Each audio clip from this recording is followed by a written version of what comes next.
Hello hello. Sound check sound check sound check. आपको मेरी आवाज आ रही है? Please reply. अनुराग, राहुल, हर्षिता, विश्वास, हर्षित गोयल, मेरी आवाज सुन पा रहे हैं? Yes, yes. आप मुझे सुन पा रहे हो? Yes. Sound check sound check sound check.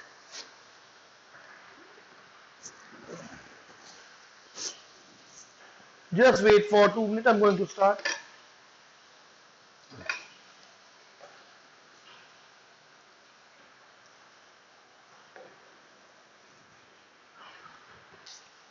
Good evening student. एक मिनट और, मुझे अपना लैपटॉप सामने रखना है जिससे मैं आपको सुन सकूं। या चलिए, अब हम मोल ही आगे बढ़ाते हैं।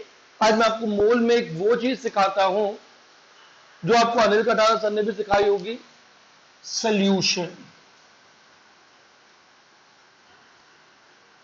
मोल कंसेप्ट इंपॉर्टेंट है। ये 11th और 12th दोनों में कॉमन है। आपको एक चीज याद रखना है, ये जो मोल कंसेप्ट है ना, ये 11th 12th दोनों की किताबों में दिया होगा, दोनों एनसीईआरटी बुक्स में दिया है। अब सबसे पहले हम बात करें सोल्यूशन। तो it is a homogeneous mixture. Solution is homogeneous mixture of two or more component, दो या दो से अधिक कंपोनेंट का जब एक होमोजीनियस मिक्सचर बनता है तो इस मिक्सचर को अपन सोल्यूशन बोलते हैं। दो कंपोनेंट होंगे, अगर दो कंपोनेंट होंगे तो हम बोलेंगे बाइनरी सोल्यूशन। Binary solution. अगर तीन कंपोनेंट होंगे तो हम बोलेंगे टर्नरी सोल्यूशन। बेटा देखो, मेरी क्लास में तुमको लिखना नहीं है। जब मैं पढ़ा रहा होता हूं तुम पूरा ध्यान क्लास में कंसंट्रेट करो। जब मेरा ये बोर्ड भर जाएगा तो मैं तुम्हें स्क्रीनशॉट लेने का एक मौका दूंगा। उस साथ तुम स्क्रीनशॉट लो, अपनी कॉपी में नोट करो। तुम्हें एक ही चीज को तुम्हें दो बार पढ़ा दो। इसी तरह से क्या होगा, अगर चार कंपोनेंट होंगे तो क्वाटरनरी सॉल्यूशन होगा। अब अगर हम बात करें बाइनरी सॉल्यूशन, अब मैं किस बात कर रहा हूं, बाइनरी सॉल्यूशन। मतलब जैसा नाम से तुम्हें पता लग रहा है, बाइनरी सॉल्यूशन मतलब टू कंपोनेंट सिस्टम।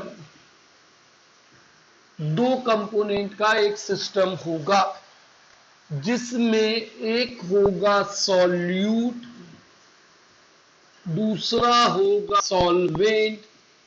दोनों मिलेंगे तो बनेगा सॉल्यूशन। देखो, सॉल्यूशन बनाने के लिए तुम्हें दो चीजों की जरूरत है, एक सॉल्यूट और एक सॉल्वेंट। एक सॉल्यूट और एक सॉल्वेंट, तो सॉल्यूट और सॉल्वेंट मिलके सॉल्यूशन को बनाएंगे। सॉल्यूट और सॉल्वेंट मिलकर तुम्हें सॉल्यूशन को बनाएंगे। एक होगा सॉल्यूट। अब देखो, फिजिकल स्टेट के कॉम्बिनेशन के हिसाब से कितने तरह के अपने पास फिजिकल स्टेट है। अगर हम बात करें physical state, gas, liquid, solid. Solid, liquid और गैस के कॉम्बिनेशन के हिसाब से कितने तरह के सॉल्यूशन बनेंगे, 9 टाइप। कितने तरह के सॉल्यूशन बनेंगे, 9 तरह के सॉल्यूशन बनेंगे। सॉलिड, लिक्विड, गैस के कॉम्बिनेशन के हिसाब से 9 टाइप ऑफ सॉल्यूशन। क्यों? एक बार मैंने सॉल्यूट में लिखा सॉलिड, लिक्विड, गैस, तो solid solid solution, liquid solid solution, gas solid solution. फिर मैंने लिखा solid, liquid, gas, solid gas, liquid gas, gas gas. फिर मैंने लिखा solid, liquid, gas, liquid, liquid, liquid. तो कितने तरह के बाइनरी सॉल्यूशन पॉसिबल हैं? 9 टाइप्स के। Solid solid, solid solute, solid solvent, liquid solute, solid solvent, liquid solid solid. तो हमारे पास कितने तरह के सॉल्यूशन पॉसिबल होंगे? How many types of solutions are possible? 9 types of solutions are possible. 9 तरह के सॉल्यूशन पॉसिबल होंगे। सॉल्यूशन कितनी तरह के पॉसिबल होना है यहां पे? 9 types of solutions are possible. अब हम जो कंसीडर करने वाले हैं, consider solid plus liquid solution. अब हम बाइनरी सॉल्यूशन ला रहे हैं जिसमें सॉलिड जो है वो हमेशा सॉल्यूट बनेगा और लिक्विड जो है वो हमेशा सॉल्वेंट। अब आप सॉलिड जो है वो हमेशा सॉल्यूट बनेगा, लिक्विड जो है वो हमेशा सॉल्वेंट बनेगा। अब आपके देखिए, अगर सॉल्वेंट की बात करें तो योर सॉल्वेंट कैन बी, क्या क्या सॉल्वेंट हो सकते हैं? Water, benzene, toluene, CCl4, etcetera, ये सब आपके सॉल्वेंट होंगे। बेंजीन, टोल्यूइन, कार्बन टेट्राक्लोराइड, ये सॉल्वेंट होंगे। अब आप देखो, जब ये वाले सॉल्वेंट बनते हैं तो हम इन्हें बोलते हैं नॉन एक्वस सॉल्यूशन।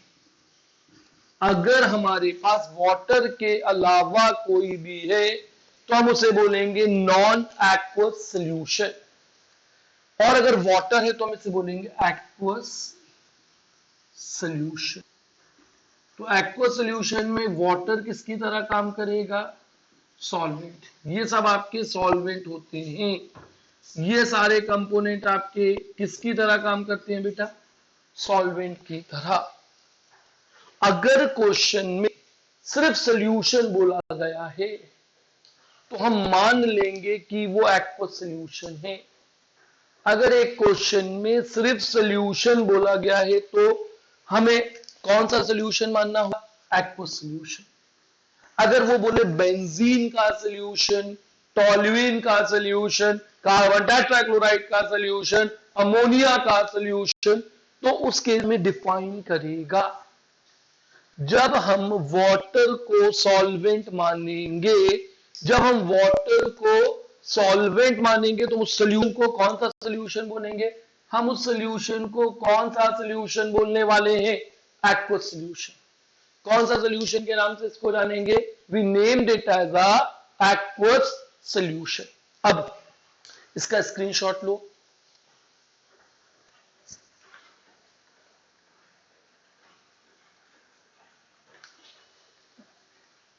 ले लिया इसका स्क्रीनशॉट? हाँ। तो अब मैंने यहां पे क्या बात की?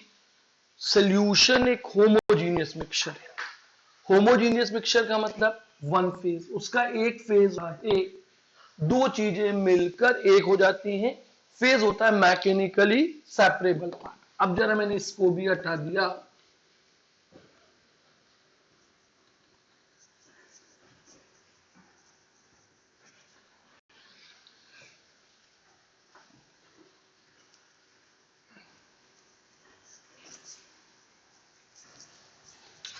अब देखो, जब मैंने बोला solute,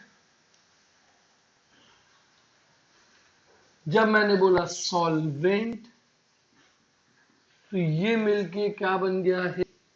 solution.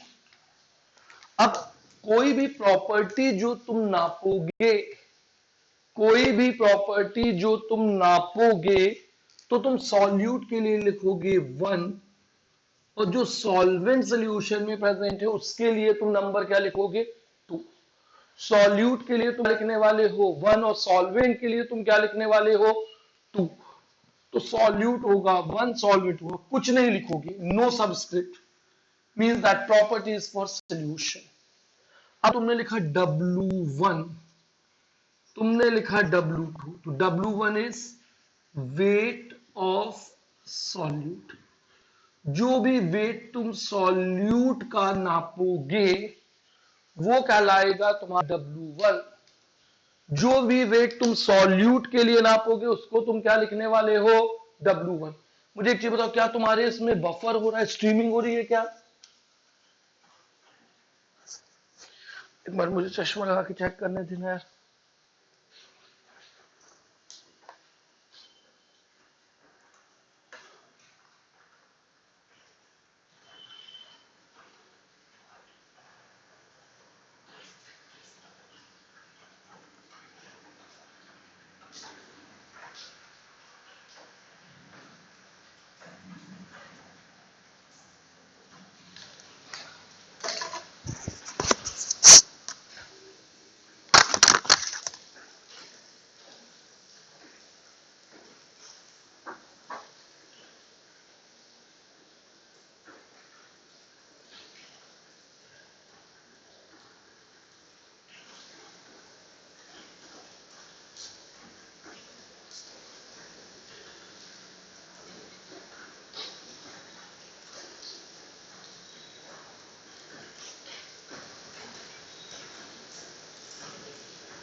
Hello Mohan sir, अपना सॉफ्टवेयर बहुत परेशान कर रहा है, बफर हो रहा है। वीडियो क्वालिटी कितनी तो एक नई परेशान कर रही है, पूरे टाइम बफर होता रहता है। बच्चे गालियां दे रहे हैं, देखो आप क्लास को। हाँ सर, एक नई परेशानी है। मैंने आपको लास्ट टाइम भी बोला था, इतना बफर हो रहा है क्लास में।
चल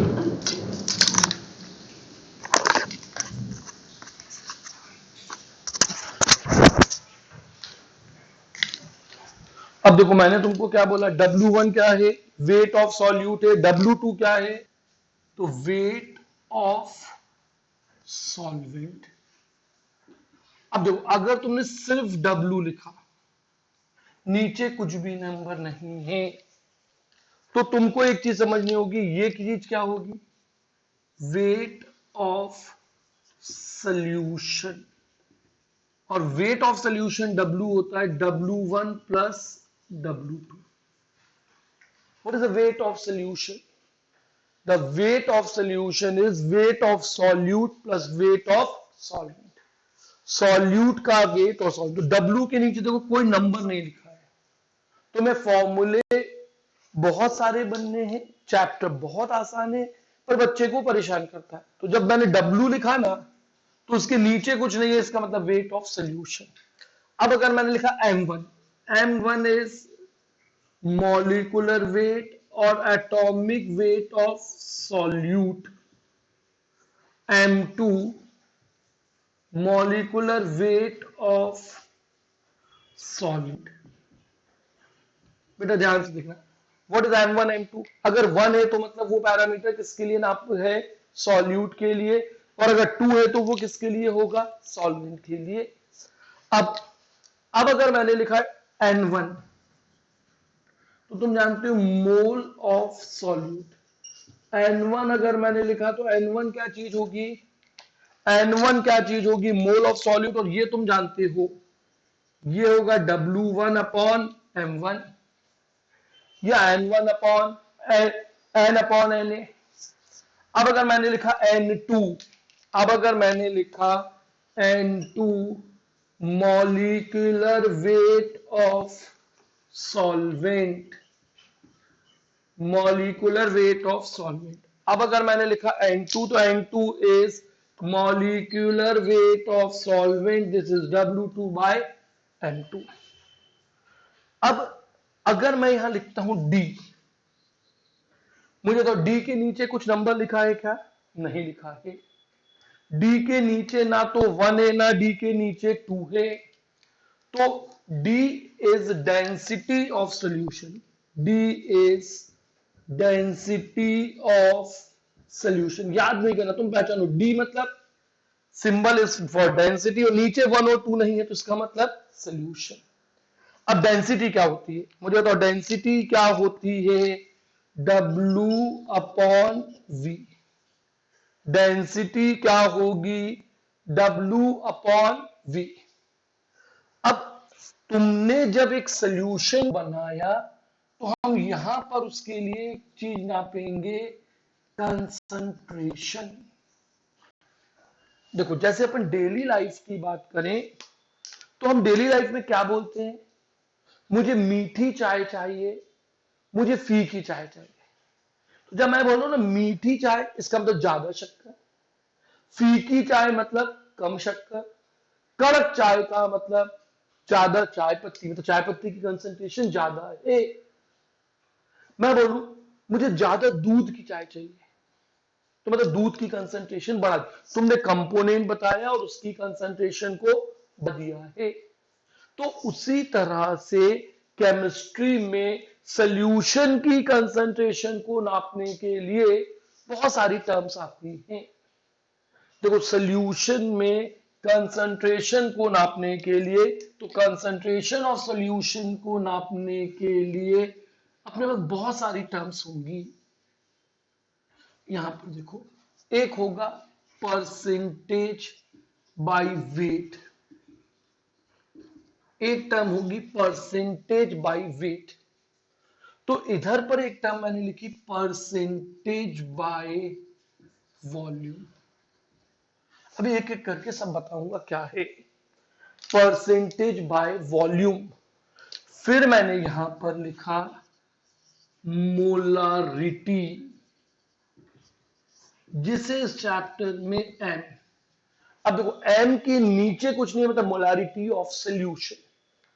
फिर मैंने यहां पे लिखा एम मोलारिटी ऑफ सॉल्यूशन, फिर यहां पर मैंने लिखा मोलालिटी, इसे एम या एम डैश लिखा जाता है।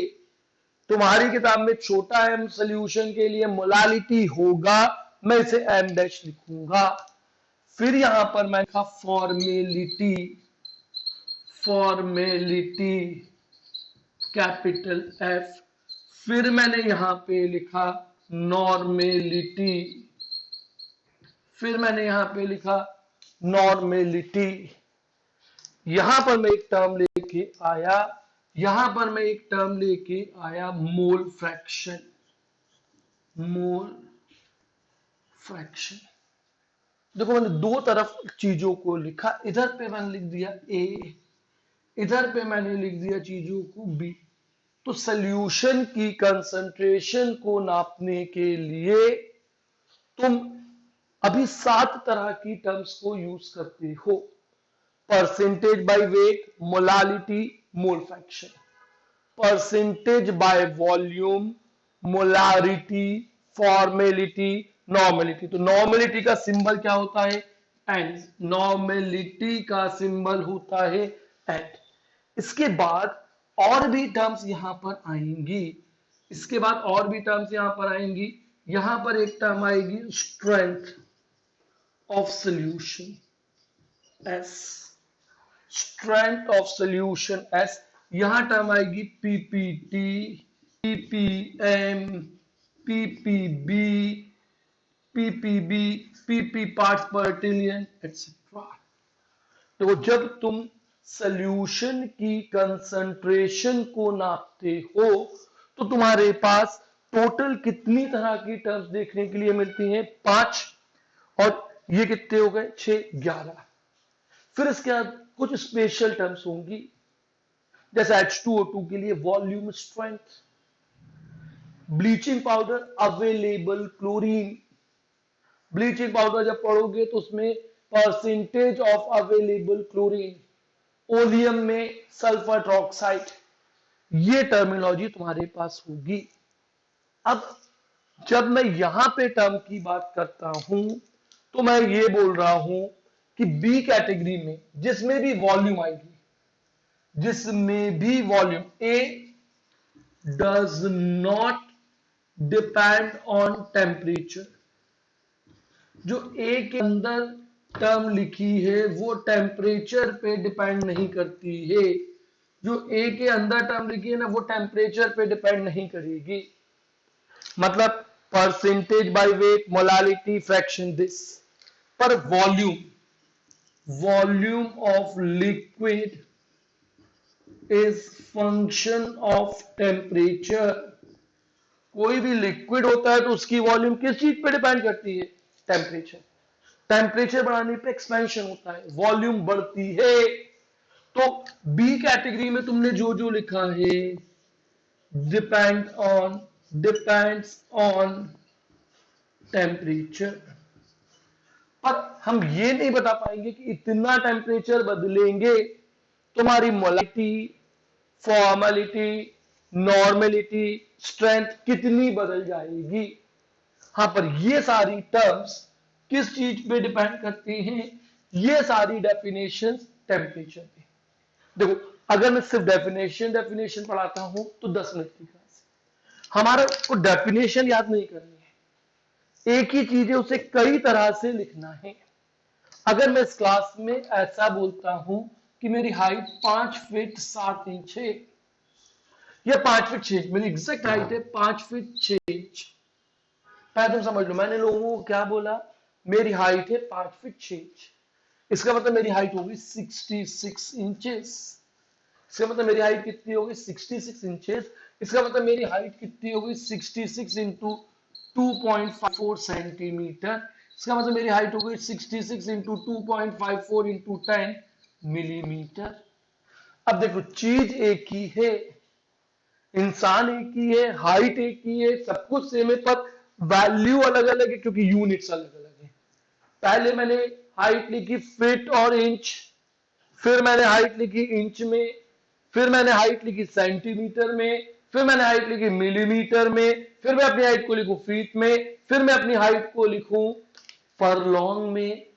Furlong is unit of distance, British unit of distance. तो एक ही चीज को तुम कई तरह से लिख सकते हो, एक ही इंफॉर्मेशन को तुम कई तरह से लिखोगे। मतलब तुम एक सोल्यूशन बनाओगे, उसके लिए ये सब नाप सकते हो। मतलब उसी सोल्यूशन की तुम मोलारिटी नाप सकते हो, मोलारिटी को molality, normality, formality, strength, mole fraction, parts पर थाउजेंड, पार्ट्स पर मिलियन, पार्ट्स पर बिलियन कर सकते हो। तो कंसंट्रेशन की ये जो टर्म्स हैं, कंसंट्रेशन की ये जो टर्म्स हैं, ये इतनी सारी हैं। एक एक करके हम इन कंसंट्रेशन टर्म्स को डिस्कस करेंगे। एक एक करके इन कंसंट्रेशन टर्म को हम यहां पे डिस्कस करने वाले हैं। इसे एक बार नोट करो, इसका स्क्रीनशॉट लो, नोट नहीं करना, इस वाले बोर्ड का स्क्रीनशॉट लो।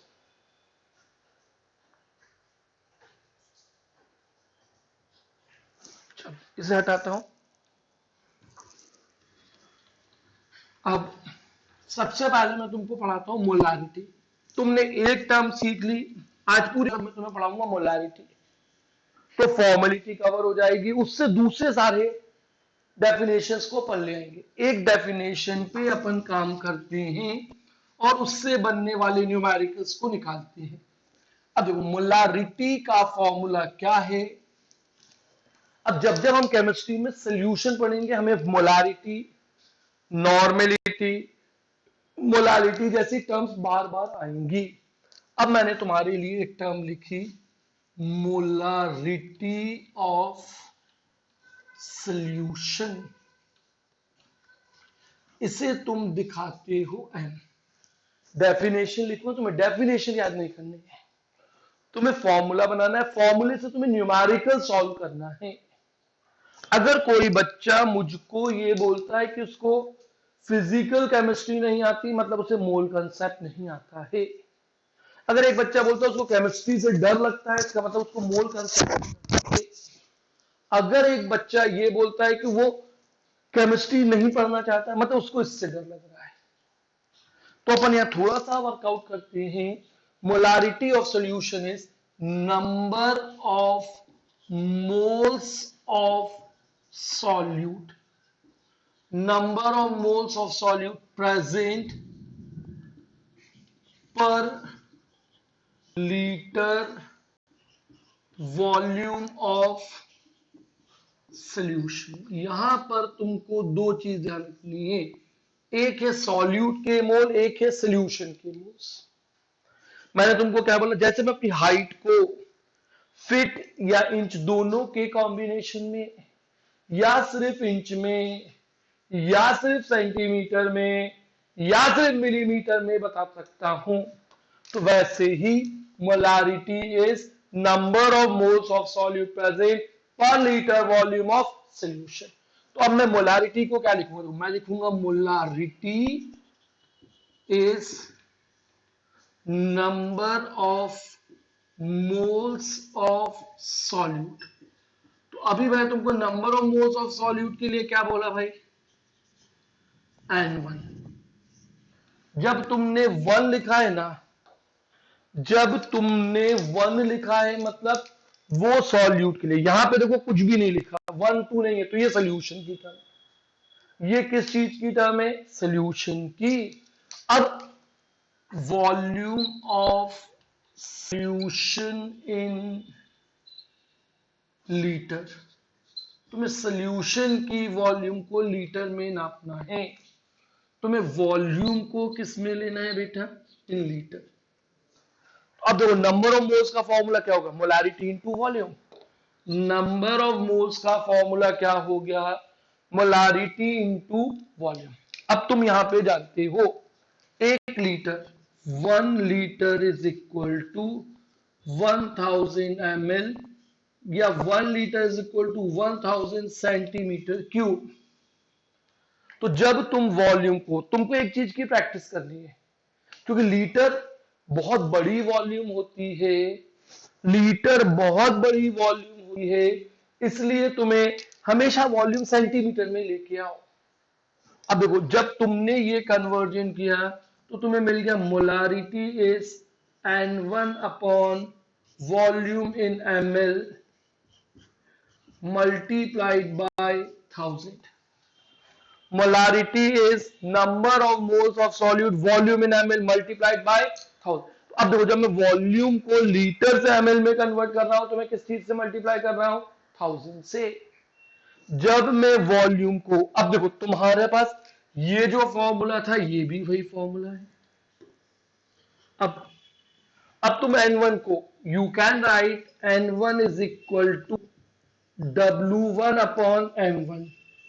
तो तुम मोलारिटी क्या लिखोगे, तुम मोलारिटी का फॉर्मूला क्या लिखोगे, W1 upon M1 into 1000 upon V, definitely volume इन ml, डेफिनेटली वॉल्यूम इन ml। अब मैं यहां पर एक क्वेश्चन लेता हूं, देखो क्वेश्चन ही सब कुछ है, ये फॉर्मूला नहीं है, डेफिनेशन ले ली, उससे एक न्यूमेरिकल फॉर्मूला बना लिया।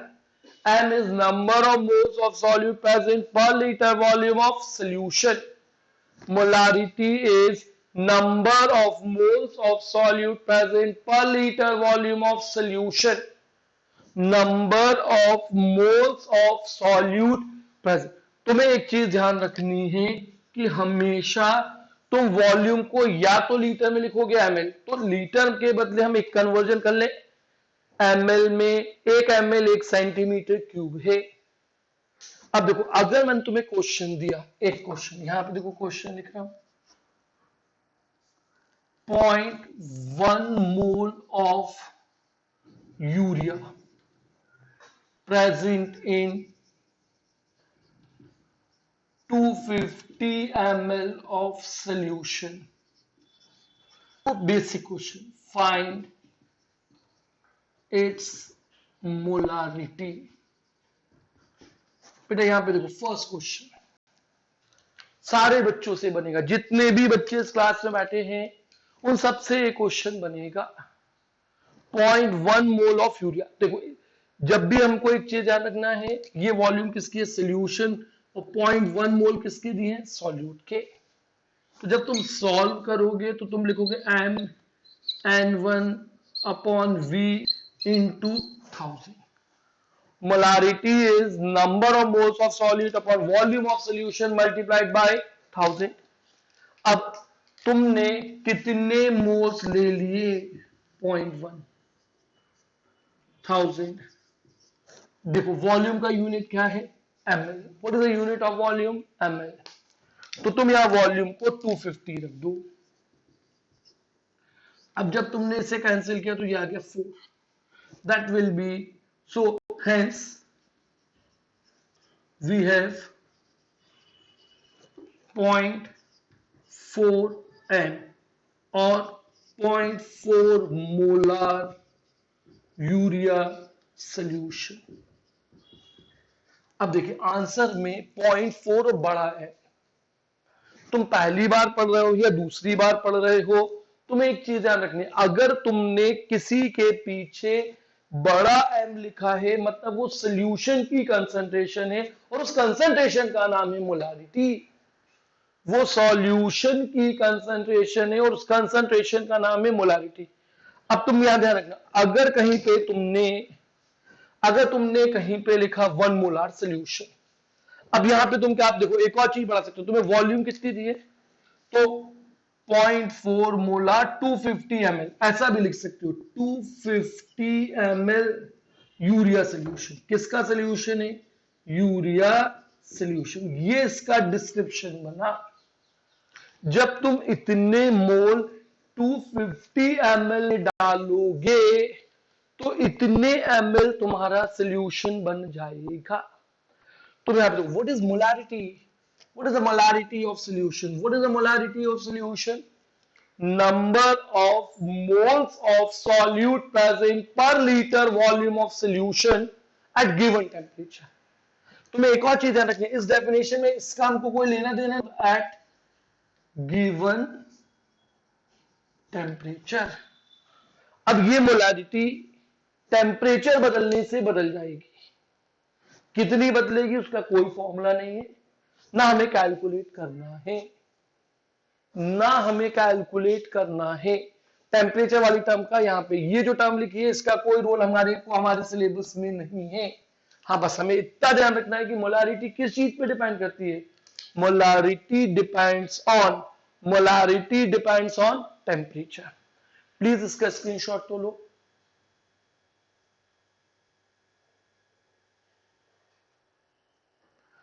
बाद में सारे स्क्रीनशॉट को लिखना है, शॉर्टकट नहीं डालना। जब मैं पढ़ा रहा हूं तो मैंने आपको पहले भी क्लासेस में बोला है, अपनी दूसरी सारी एक्टिविटीज बंद कर दो, घर में कोई म्यूजिक नहीं चल रहा हो, कोई दूसरा डिस्टरबेंस नहीं हो, बिल्कुल रिलैक्स होके मोबाइल को सामने रख लो, बीच बीच में तुम पानी पी सकते हो और पूरे कंसंट्रेशन के साथ इन कंसंट्रेशन टर्म की क्लास को अटेंड करो। अब यहां देखो दूसरा क्वेश्चन बनाता हूं, ध्यान से देखो। अब मैं दूसरा क्वेश्चन बना रहा हूं, मोलारिटी का दूसरा क्वेश्चन बनाता हूं।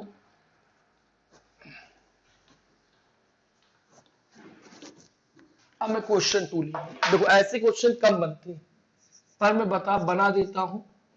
6.02 into 10 to the power 22 molecule of urea present in urea present in 100 ml of solution, find its molarity. अब तुम यहां देख लो, इतने मॉलिक्यूल दिए हैं, तो तुमको एक चीज जानते हो, देखो जब तुम सॉल्व करोगे ना, बिल्कुल आसान question, N1 is N upon Na, तुम यहां पे क्या लिखने वाले हो, number of moles of solute is N1 upon Na, तो अब N1 क्या आ जाएगा, N1 is 6.02 into 10 to the power 23, 6.02 into 10 to the power 23, 1 by 10.1। देखो इस क्वेश्चन में 0.1 मोल दिया था, यहां पर तुमने 0.1 मोल निकाल दिया। ऐसे क्वेश्चन कम आते पर बनते तो हैं।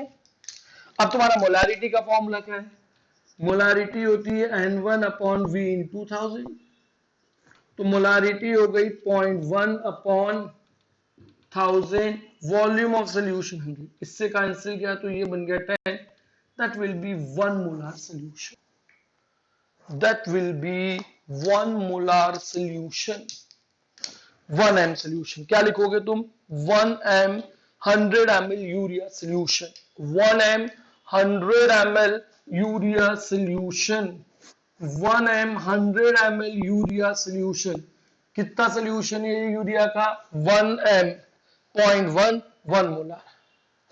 अब थर्ड क्वेश्चन मैंने यहां पे लिया, तुम लोग ध्यान से, एक जैसे क्वेश्चन है सारे, अगर मैं देखता हूं तो मुझे तो सब एक सा लगता है, तुम्हें कठिन भी लगेगा, तुम्हें अजीब सा भी लगेगा, क्योंकि टर्म चेंज होंगी कैलकुलेशन में। अब मैंने बोला 6 gram of urea dissolve in 500 ml of solution, find its molarity, find its molarity, definitely molarity of solution, find the molarity of solution।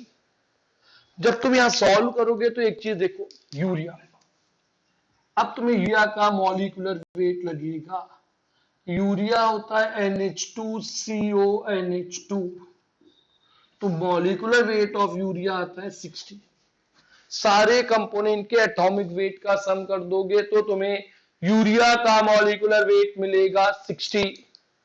तो अब मोलारिटी ऑफ सॉल्यूशन देखो, अब तो बिल्कुल आसान है, molarity is W1 upon M1 1000 upon V, molarity is W1 upon M1 into 1000 upon V।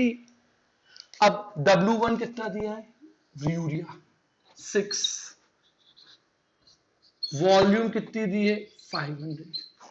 ये दो चीजें इस क्वेश्चन में है, बाकी एक हमको मालूम होना चाहिए, सॉल्यूट का वेट अगर नाम दिया है या फॉर्मूला दिया है 1000, ये बन गया 2, ये बन गया 10, m इज 1/5 मोलार, या m is 0.2 m solution, that is 0.2 m urea solution, 0.2 m urea solution।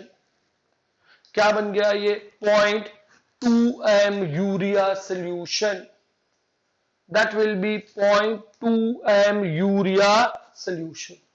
इसका स्क्रीनशॉट लो, फिर बफरिंग हो रही है क्या बेटा, चेक करो।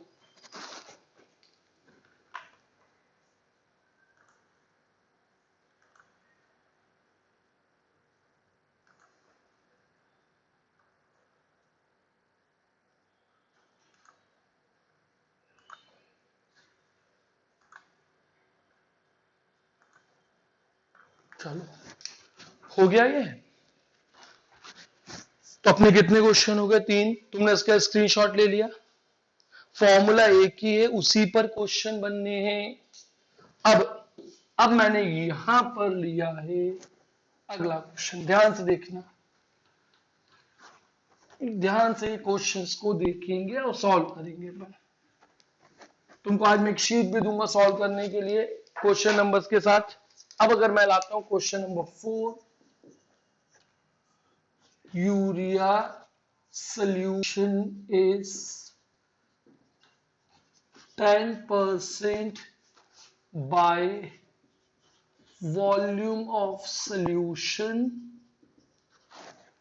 find its molarity। अब आपको यहां पे समझना है कि तुम्हें दिया हुआ है यूरिया का सोल्यूशन 10% बाय वॉल्यूम है। ये इंपॉर्टेंट चीज देखो, तुम 10% बाय वॉल्यूम ऑफ सोल्यूशन, इसको तुमने अंडरलाइन किया।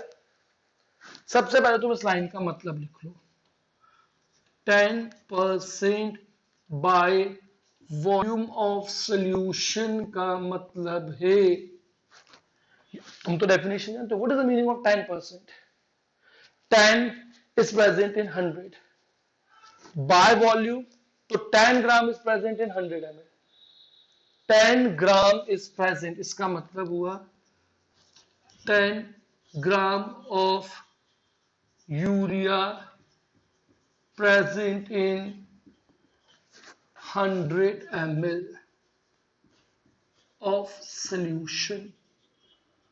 10 gram of urea is present in 100 ml of solution।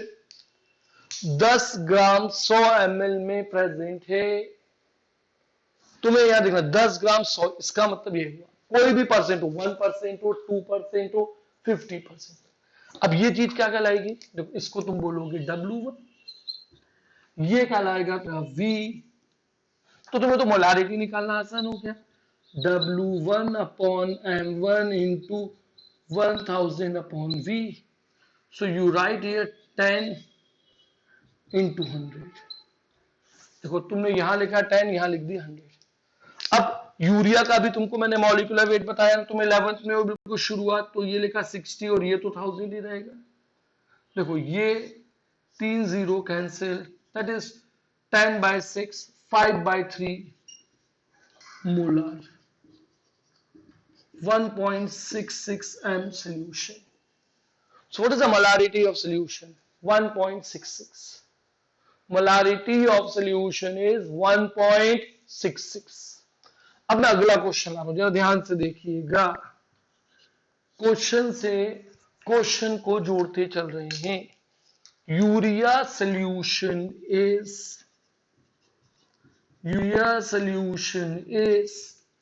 10% by weight of solution। urea solution is 10% by weight of solution, find its molarity। सभी लोग क्या सॉल्व करो और अपना आंसर चैट बॉक्स में डालिए। Urea solution is 10% by weight of solution, find its molarity। Please solve करो और मुझे इसका आंसर चैट बॉक्स में चाहिए है।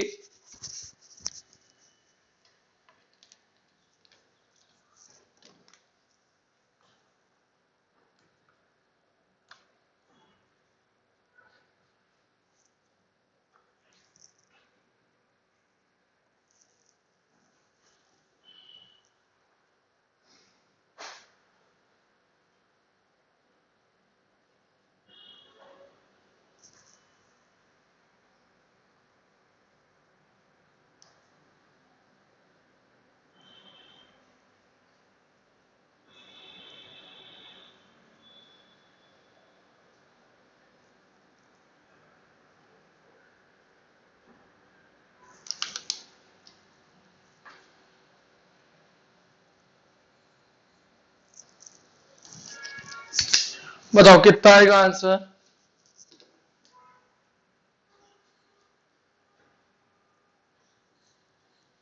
अच्छा देखो भाई, तुमको क्या दिया है पहले बोर्ड पे देखो। तुमने जब सॉल्व किया ना, हम इसका आंसर नहीं निकाल सकते। तुम यहां पर लेके आओ, देखो सोल्यूशन लेके आओ, solution 10% by weight of solution का मतलब समझो, 10% का मतलब वो 10/100 बाई वेट ऑफ सॉल्यूशन, इसका मतलब हुआ 10 gram of urea present in 100 gram of solution. बहुत ध्यान से देखना है जिन लोगों ने आंसर दिया है, क्योंकि इसका आंसर ही नहीं आएगा, इनकम्प्लीट क्वेश्चन है। अभी ये देखो, ये क्वेश्चन इनकम्प्लीट है। 10 gram of urea is present in 100 gram of solution, 10 ग्राम। अब आप देखो, ये है W1, ये है W1 और ये चीज है W। जबकि तुम्हारा मोलारिटी का फॉर्मूला क्या होता है? तुम्हारे मोलारिटी के फॉर्मूले में आता है W1/M1 इंटू 1000/V। यहां तो तुम्हें वेट दिया है, यहां तो तुम्हें वेट दिया है, so question can not be solve. अब देखो, मैं इस क्वेश्चन को कंप्लीट करता हूं। If density of solution is, if density of solution is 1.2 ग्राम पर ml। अब तुम्हें यह दे दिया है कि सॉल्यूशन की डेंसिटी 1.2 ग्राम पर ml है।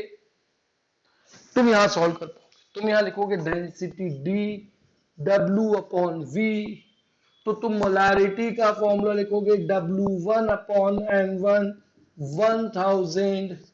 अब तुम वॉल्यूम की जगह लिखो W/D। क्या लिखोगे तुम? W/D। तो तुम्हारा फॉर्मूला बन जाएगा molarity W1/M1 into 1000 W multiplied by D।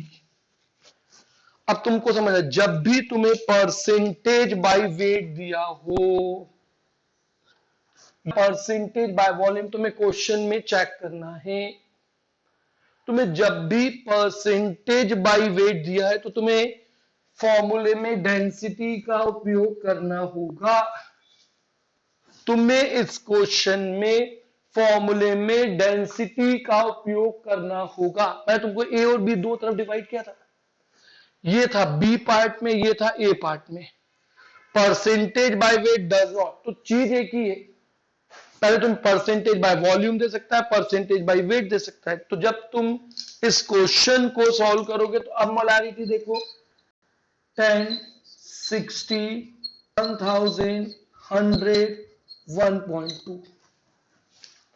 अब देखो, ये कैंसिल हुआ तो ये आ जाएगा 1.66 इंटू 1.2 मोलर। यहां देखो, यहां आंसर आ रहा था 1.66, जबकि तुम्हें डेंसिटी दी है 1.22, जबकि तुमको density of solution is given to you 1.2, density 1.2, तो यू मल्टीप्लाइड 1.66, क्योंकि इसको सॉल्व करने पे आएगा 1.66 मल्टीप्लाइड बाय 1.2, तो मोलारिटी 1.66 से ज्यादा होगी। हाँ, अगर डेंसिटी, ये डेंसिटी, पूरा खेल किसका होगा? पूरा खेल इस डेंसिटी का होगा।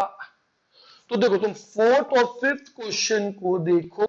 अगर तुम्हें दिया है urea solution is 10% by volume of solution, find its molarity. Urea solution is 10% by volume of solution, find its molarity.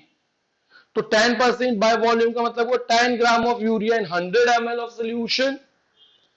10% by weight का मतलब हुआ 10 gram of urea present in 100 gram of solution. जब यहां पर आया तो तुम्हें डेंसिटी चाहिए पड़ेगी।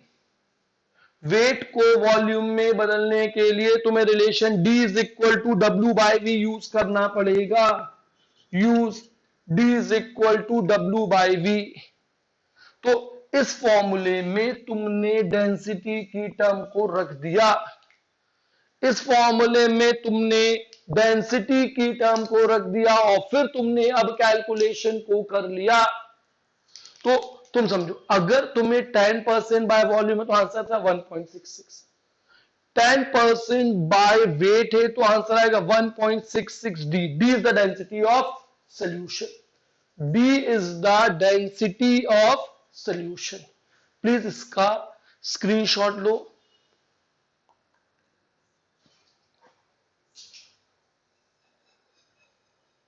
ले लिया, इसको हटा दो, हटाता हूं।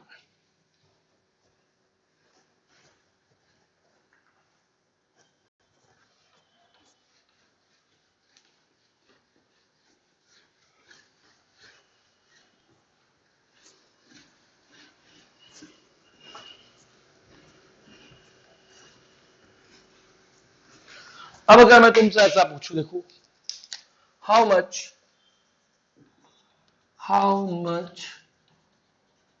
H2SO4 is present in 100 ml 0.2 m solution। अब तुम यहां पे देखो, how much sulphuric acid is present in 100 ml 0.2 molar solution. 100 ml 0.2 molar solution, बिल्कुल आसान है। देखो हाउ मच मतलब यहां पे या तो वो वेट या मोल पूछे। पहले तुम देखो formula, m is n1 upon v into 1000। अब तुमने अगर वॉल्यूम को ml में लिखा है तो तुमने किससे मल्टीप्लाई किया, 1000। पहले तुम यहां देख लो, अगर तुमने ऐसा लिखा तो ये कितना था 0.2, n1 ये आ गया 100, ये आ गया 1000, तो n1 इज 0.02 मोल। बेटा एक मिनट देखो, 0.02 मोल। अब सल्फ्यूरिक एसिड के का molecular weight of sulphuric acid is 98। Therefore, weight of sulfuric acid, एक मिनट देखो, is 0.02 into 98 ग्राम। एक तरीका ये हुआ, या तो मोल्स निकालो या ये कर लो। अब तुम देखो, जब तुम बार बार प्रैक्टिस का यूज होना है तो तुम डायरेक्टली भी सॉल्व कर सकते हो। W1 upon M1 into 1000 upon V। W1 upon M1 into 1000 upon V, molarity कितनी दी है, 0.2। Weight of sulphuric acid 98, 1000 on 100, ये बन गया 10, ये चीज हो गई 10। तो W1 इज 0.2 इंटू 9.8 ग्राम। यहां भी 0, ठीक है, सेम आंसर आएगा। देखो दोनों जगह से आंसर, इसमें तुमने पहले मोल्स निकाले और फिर तुमने मोल्स को वेट में बदल दिया, या तुमने डायरेक्टली वेट निकाल दिया। How much sulfuric acid is present in 100 ml of 0.2 molar solution? How much sulfuric acid is present in 100 ml of 0.2 molar solution? तो वेट ऑफ सॉल्यूट आया तुम्हारा 0.9.8 ग्राम। कैलकुलेशन करके निकाल सकते हो। तो अगर तुम्हें मोलारिटी दी है, तो तुम कैलकुलेट कर सकते हो। अच्छा, मैं तुम्हें एक और क्वेश्चन दूं, how much oxalic acid crystal, how much oxalic acid crystal present in 100 ml centimolar solution। अब तुमको समझना है, यहां पे 2-3 चीजें हैं। क्वेश्चन सेम ऐसे ही है, सेंटीमोलार, तो सेंटी का मतलब होता है C1/100। तुम ये जानना, सेंटी का मतलब क्या होता है, 1/100। डेसी का मतलब क्या होता है, 1/10। मिली का मतलब क्या होता है, मिली का मतलब क्या होता है 1/10⁶। तो मिली का मतलब 1/10⁻3। अब अगर यहां पे बोलता सेमी मोलार तो 1/2। अब यहां पर एक और चीज देखो, oxalic acid crystal, oxalic acid solid था। देखो ऑक्सैलिक एसिड का फॉर्मूला होता है H2C2O4। बेटा बोर्ड पे देखो जरा, ऑक्सैलिक एसिड, क्योंकि 11th के बच्चे को शुरू में केमिस्ट्री नहीं मालूम होती और कंसंट्रेशन, तो वो क्वेश्चन में परेशान होता है। ऑक्सैलिक एसिड क्रिस्टल, और यहां पे 2H2O आएगा, ये तुम्हें मालूम होना चाहिए। ऑक्सैलिक एसिड के फॉर्मूला, अगर मैं तुम दोनों what is the formula of oxalic acid, तो तुमने 10th में 11th में आगे पढ़ोगे, 12th में तुम लिखोगे He2O4। What is the formula of oxalic acid H2। पर जब ऑक्सैलिक एसिड क्रिस्टल बोलते हैं तो उसमें दो वाटर मॉलिक्यूल ऑफ क्रिस्टलाइजेशन है। इसका मॉलिक्यूलर वेट होता है 126 और ऑक्सैलिक एसिड का मॉलिक्यूलर वेट होता है 90। बस कैलकुलेशन में यही दो चीजें इंपॉर्टेंट है, centi, deci, semi molar solution. अब कुछ नहीं, अब तो क्वेश्चन ऐसे कर दो, m is equal to W1 upon M1 into 1000 upon V। Molarity कितनी दी है तुम्हें, सेंटी मोलार, 1 अपॉन 100। W1 तुम्हें निकालना है, ये आया 126। Molecular weight of oxalic acid crystal 126, 1000 upon 100। ये सॉल्व करने पे W1 दे देगा। इसे सॉल्व कर लोगे तो तुम्हारा W1 निकल आएगा। तो तुम्हें मोलारिटी देके वेट पूछ सकता है, वेट देके मोलारिटी पूछ सकता है, मोल्स देके मोलारिटी को पूछ सकता है। प्लीज इसका स्क्रीनशॉट लो।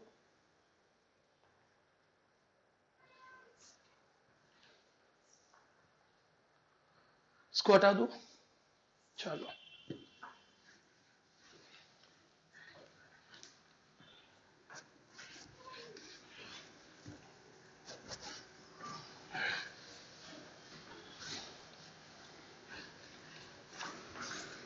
अब देखो molarity of gas, molarity of gas is number of moles of gas upon volume of container। अब तुमको जानना volume of container is volume of gas, तो इसे तुम क्या लिखोगे, number of moles of gas upon volume of gas. Since volume of container is volume of gas, जो container की वॉल्यूम है वही गैस की वॉल्यूम भी है, जो कंटेनर की वॉल्यूम है वही गैस की वॉल्यूम भी है। तो molarity of gas is number of, तो m ऑफ गैस, इसको तुम कई बार ऐसा लिख दोगे स्क्वायर ब्रैकेट में। जब तुमने गैस के मोल्स को स्क्वायर ब्रैकेट में लिखा तो ये मोलारिटी हो जाएगी। This is N1 upon V, definitely in litre, definitely in litre. तो what is molarity of gas, number of gas upon volume of gas, number of moles of gas in volume of gas. So अब अगर मैंने ऐसा बोला, question लिया मैंने 2 mole of H2 gas present in या occupied, 2 mole of hydrogen gas occupy 10 liter, find its molarity, find its molarity, find its molarity। कुछ नहीं करना, देखो molarity of gas, अब अगर तुमने ऐसा लिख दिया ना H2 स्क्वायर ब्रैकेट में, अगर तुमने H2 को लिखा मतलब मोलारिटी, जब तुम स्क्वायर ब्रैकेट में लिखते हो तुमने लिखा है molarity of H2 gas, hydrogen gas की मोलारिटी। शॉर्टकट, हाइड्रोजन को स्क्वायर ब्रैकेट में लिखना है ब्रेसेस में। अब क्या लिखोगे, N1, N1 कितना दिया है 2, कितनी वॉल्यूम ऑक्युपाई करता है 10, लीटर में है तो 1000 जज कर सकते हो या नहीं। कितना आ गया ये 0.2 मोलर, ये कितना आ गया 0.2 मोलर। अब तुम जानते, तुमने गैस के लिए ये भी पढ़ा है, तुमने गैस के लिए पढ़ा है PV is equal to NRT और P is equal to N/VRT और P is equal to square bracket RT। So concentration of gas, यहां से तुमने क्या लिखा, P upon RT is equal to concentration of gas. तो अब गैस की कंसंट्रेशन क्या होती है, so concentration of gas is directly proportional to pressure, concentration of gas is inversely proportional to temperature. Concentration of gas is inversely proportional to temperature and directly proportional to pressure. तो अगर gas दी है, तो volume of container, liquid के case में सिर्फ volume of solution लेती हो, liquid के केस में पूरे डब्बे की वॉल्यूम या कंटेनर की वॉल्यूम को तुम कंसीडर नहीं करते हो, पर गैस के केस में volume of container will be volume of gas, gas के केस में volume of container will be volume of gas. So concentration of gas is directly proportional to pressure and inversely proportional to temperature. इसका भी screenshot लीजिए।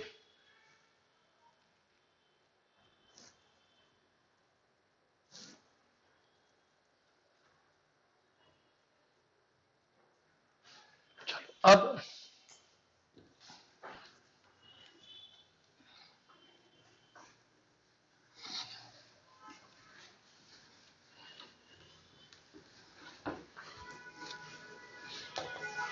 अगर मैं तुमको question दूं, find the molarity of pure water, find the molarity of pure water. मैंने तुमको question दिया find the molarity of pure water. अब मैं तुमको क्या बोल, find molarity of pure water, pure water की मोलारिटी को निकालो।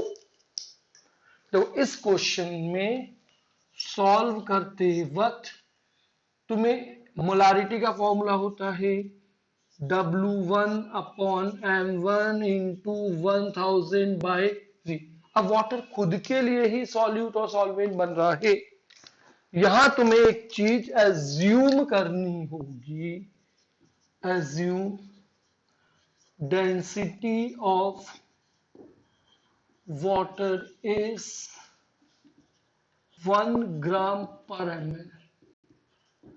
यहां एक चीज ध्यान रखना, अगर कोई दूसरा लिक्विड होता तो डेंसिटी वो दे देता। ये क्वेश्चन IIT 2004 में आया हुआ है, लिखने के लिए आया हुआ है।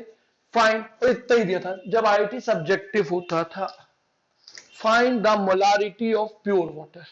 अब देखो तुमने लगाया D is equal to W upon V, तो ये हो गया 1, W अपॉन V, तो W is equal to V हो गया। इस केस में अपन ने W इज इक्वल टू क्या लिख दिया है, V।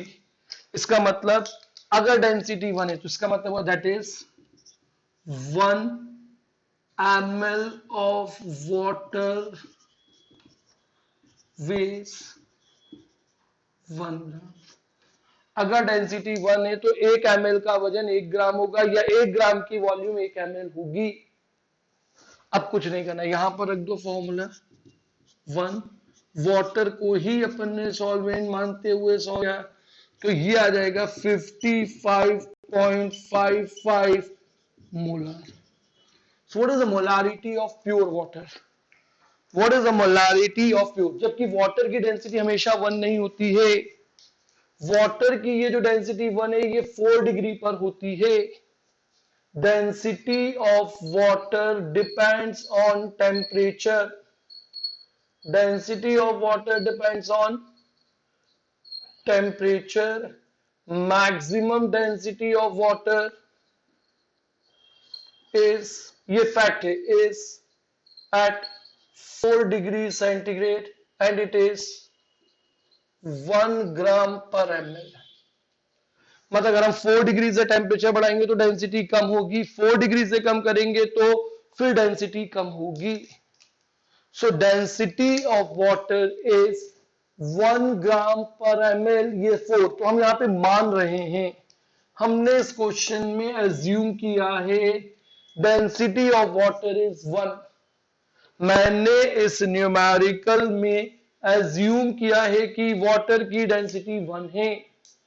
तो अब अगर कोई और लिक्विड होता, मान लो मैं तुमसे बोलूं find molarity of oxalic formic acid liquid, ethanol liquid, तो डेंसिटी देगा।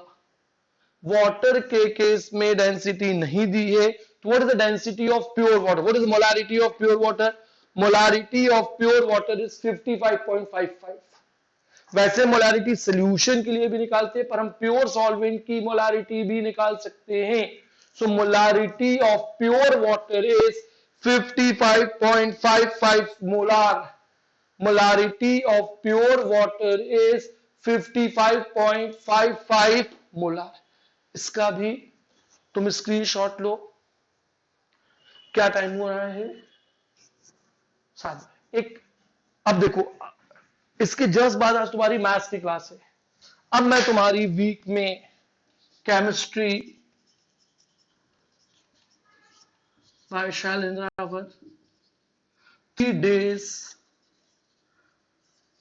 पर वीक होगी। टाइम टेबल मैंने फिक्स नहीं किया, but I take class 3 days पर वीक। तो मैं जब परसों तुम्हें पढ़ाने आऊंगा तो ये पढ़ाकर इसके बहुत सारे क्वेश्चन होमवर्क में दूंगा। क्लास बिल्कुल आसान थी, एक फॉर्मूला बेस्ड है, एक फॉर्मूले पे बेस्ड है। तो अब मैं तुम्हें नेक्स्ट क्लास में डाइल्यूशन, इंटरमिक्सिंग ऑफ लिक्विड्स या सॉल्यूशन दोनों सिखा दूंगा, और उसके बाद दूसरी कंसंट्रेशन टर्म और उनके न्यूमेरिकल्स को तुम्हें कैसे सॉल्व करना है उन पे भी हम वर्कआउट करेंगे। प्लीज इसका स्क्रीनशॉट ले लीजिए। अब मैं हर सप्ताह में 3 दिन तुम्हारे सामने आऊंगा। तुमको पढ़ना अच्छा लग रहा है तो मुझे चैट बॉक्स में सबसे पहले रिप्लाई दो, मैं क्लास लूं या नहीं, से यस और नो। अगर तुम नो बोलोगे तो मैं नहीं आऊंगा, पर तुम यस बोलोगे तो मैं आऊंगा। मैं धीरे धीरे क्लास का लेवल बढ़ाता जाऊंगा, धीरे धीरे लेवल बढ़ाते जाएंगे, और अब हम कोशिश करेंगे कि अपने सिलेबस को जल्दी जल्दी कराएं। मैं अनिल सर को बोलता हूं वो कोई एक अलग चैप्टर को शुरू करें, इनऑर्गेनिक शुरू करें, और मैं तुम्हें मोल कंसेप्ट पढ़ाता जाता हूं। ठीक है, इसका screenshot low.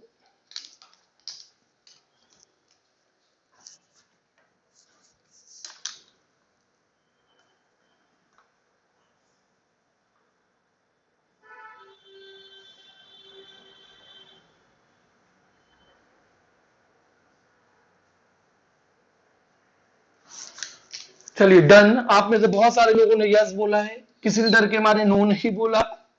So I take physical chemistry. देखो मैं वर्कआउट करता हूं, तुम्हारे लिए ड्यूरेशन भी बढ़ाना होगा, क्योंकि अब मेरे पास देखो मोल बहुत बड़ा है, और बच्चे को कठिन भी लगता है क्योंकि न्यूमेरिकल होते, थ्योरी नहीं है। न्यूमेरिकल लगते, थ्योरी नहीं। स्टोचियोमेट्री ये सब मैं तुम्हें कराता हूं धीरे धीरे पढ़ा के। रिडॉक्स टाइट्रेशन बहुत कठिन लगेगा। कठिन इसलिए क्योंकि तुम पढ़ोगे नहीं, चीजें हैं कठिन, हम उनको पढ़ेंगे तो आसान बनेंगे। तो हम परसों शाम को 7 बजे मिलेंगे। अब इसके हम टाइमिंग चेंज करेंगे, हम एक फिक्स टाइम पे तुम्हें 3 दिन मैं पढ़ाऊंगा, 3 दिन अनिल सब, तुम्हारी सब्जेक्ट की कंटिन्यूटी बढ़ जाएगी और तुम्हारा सब्जेक्ट डेवलप हो जाएगा। मैं क्लास को एंड कर रहा हूं क्योंकि तुम्हारी 7:30 से बायो और मैथ्स की क्लास है। आप प्रशांत सर की क्लास भी अटेंड कर सकते हैं। मैक्सिमम 11th वाले स्टूडेंट्स को बोलूंगा प्रशांत सर की भी क्लास अटेंड करो। प्रशांत सर 2013 में क्वांटम भोपाल में थे, उन्हें 13-14 पढ़ाया, फिर वो विदिशा पढ़ा रहे थे। उनको मैंने वापस इस लॉकडाउन में बुलाया जिससे हम बच्चों के रिजल्ट और परफॉर्मेंस को इंप्रूव कर सके। तुम्हें कोई भी परेशानी है, तुम्हें कोई भी क्वेरीज है, तुम्हारे पास मेरा नंबर है, तुम मुझे पर्सनली